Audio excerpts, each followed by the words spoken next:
Hi అండి, అందరికీ good morning. ఇక్కడ వచ్చిన మీడియా మిత్రులకు, అలాగే మా డైరెక్టర్ శంకర్ గారికి, అతిథులుగా వచ్చిన రాఘవ గారికి, అలాగే రచరవి గారికి, ఇక్కడ వచ్చిన యాంకర్స్, తర్వాత యూట్యూబ్ జర్నలిస్టులందరికీ వెరీ వెరీ గుడ్ మార్నింగ్ అండి. అసలు ఈ మూవీ అంటే ఆపర్చునిటీ ఎలా వస్తుందో అనేది ఎవరికి తెలియదండి. అసలు మూవీ ఫీల్డ్తో నాకు సంబంధమే లేదు. కానీ ఎందుకో అంటే మా డైరెక్టర్ శంకర్ గారు ఒక ఆడిషన్ పెట్టారు. సరే ఏదో గ్రూప్లో వచ్చింది కదా అనేసి వెళ్ళాను. నాకు యాక్టింగ్ అంటే బాగా ఇష్టం ఉండేది. ఇది ఒక ప్యాషన్లా పెట్టుకున్నాను నేను. సరే అనేసి వెళ్ళాను.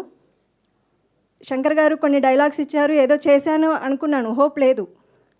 కానీ మళ్ళీ ఒక 2 వీక్స్ తర్వాత టీం నుంచి కాల్ వచ్చింది, మీరు ఒకసారి రండి, ఇట్లా వర్క్షాప్ ఉంటుంది అని.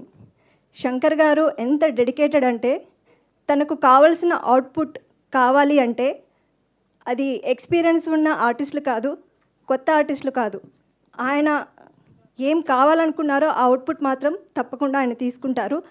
సో ఈ అవకాశం వచ్చినందుకు నేను చాలా అదృష్టవంతురాలుగా భావిస్తున్నాను. ఇది నా ఫస్ట్ మూవీ, మీ అందరి బ్లెస్సింగ్స్ కావాలి.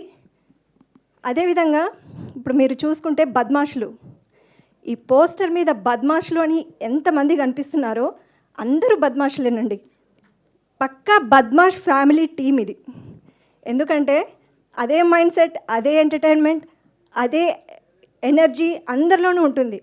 లైక్ డైరెక్టర్ గారి దగ్గర నుంచి తర్వాత టెక్నీషియన్స్ వరకు ప్రతి ఆర్టిస్ట్ కూడా చాలా హోప్తో, ఎందుకంటే ఈ సినిమా అందరికీ ఒక మంచి పేరు తీసుకొస్తుందని చాలామంది కలలు కన్నారు.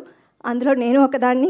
ఇది అందరికీ, ఈ బద్మాషులు మూవీ అందరికీ మంచి పేరు తీసుకురావాలి, అదేవిధంగా మంచి భవిష్యత్తు ఇవ్వాలని మనస్ఫూర్తిగా కోరుకుంటున్నాను. Thank you so much. Thank you అండి, థ్యాంక్ యూ సో మచ్ అండి. ఇప్పుడు కవిత గారిని మాట్లాడవలసిందిగా రిక్వెస్ట్ చేస్తున్నాం.